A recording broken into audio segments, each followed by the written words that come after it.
It was a relatively ordinary day in July 1518 when Frau Troffea, a woman from Strasbourg, stepped into the streets and all of a sudden began dancing. At first, amused onlookers watched as she kept dancing for hours until she collapsed from exhaustion. But when she woke up, she continued her compulsive movements. This went on for days, and soon, more and more citizens started displaying the same symptoms. About 30 after a week, and over 400 after a month. Many of them danced themselves to death in the sweltering summer heat, while the city officials watched in horror.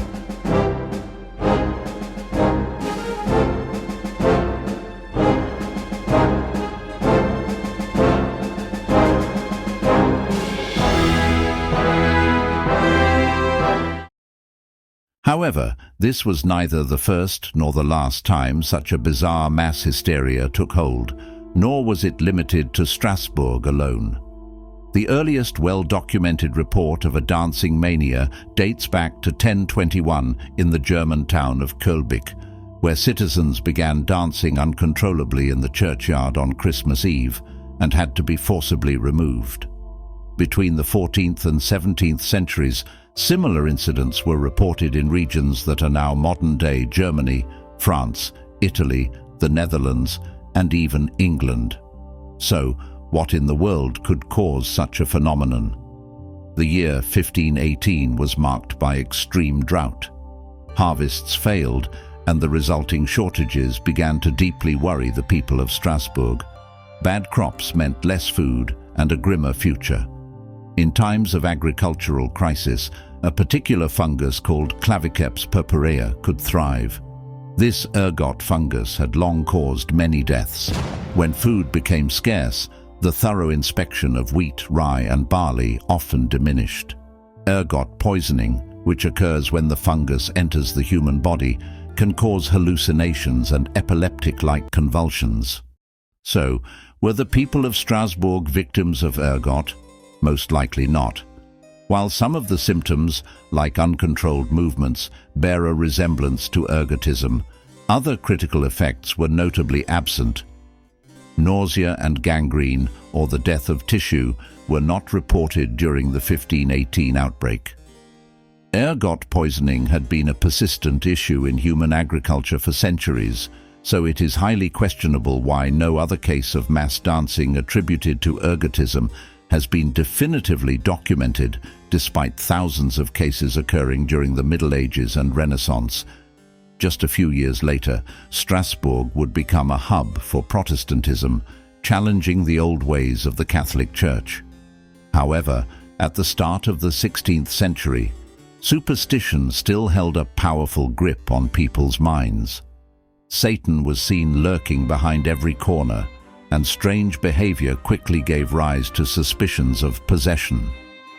Saint Vitus, a Christian patron saint, was believed to curse those who angered him, making them dance until they died. According to medieval folklore, avoiding or remedying this curse required showing devotion to Saint Vitus through pilgrimages, lighting candles, making offerings, or attending special masses in his honor. Religious mania, a state where a person becomes intensely absorbed in religious or spiritual experiences, appearing disconnected from daily life, often accompanied by involuntary movements, was sometimes interpreted as a sign of possession. People's superstitions may well have amplified the situation, as well as the perceptions of the horrified onlookers.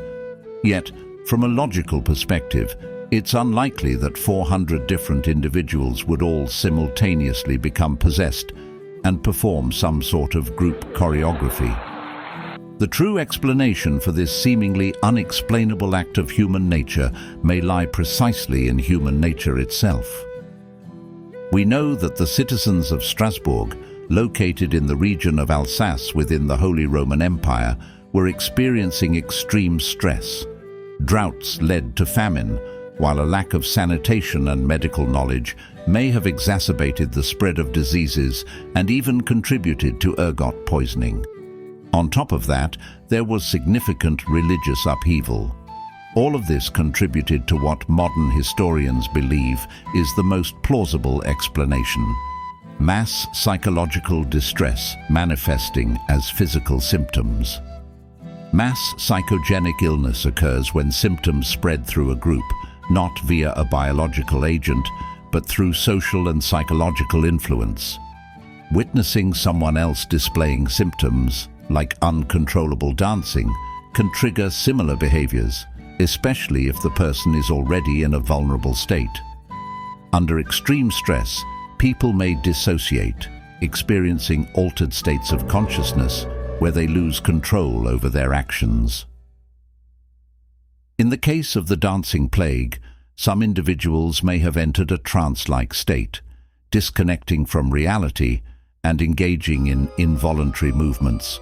As mentioned earlier, the collective belief in supernatural causes, such as demonic possession or divine punishment, likely intensified the severity and persistence of the outbreak. If people believed they were afflicted by a curse or divine wrath, they were more prone to exhibiting symptoms that aligned with those beliefs. The local authorities, in a misguided attempt to normalize the situation, set up stages for the dancers and even played music, hoping it would help. According to reports, this only worsened the crisis, which finally subsided in September after the remaining dancers were taken to a mountain shrine to pray for divine intervention.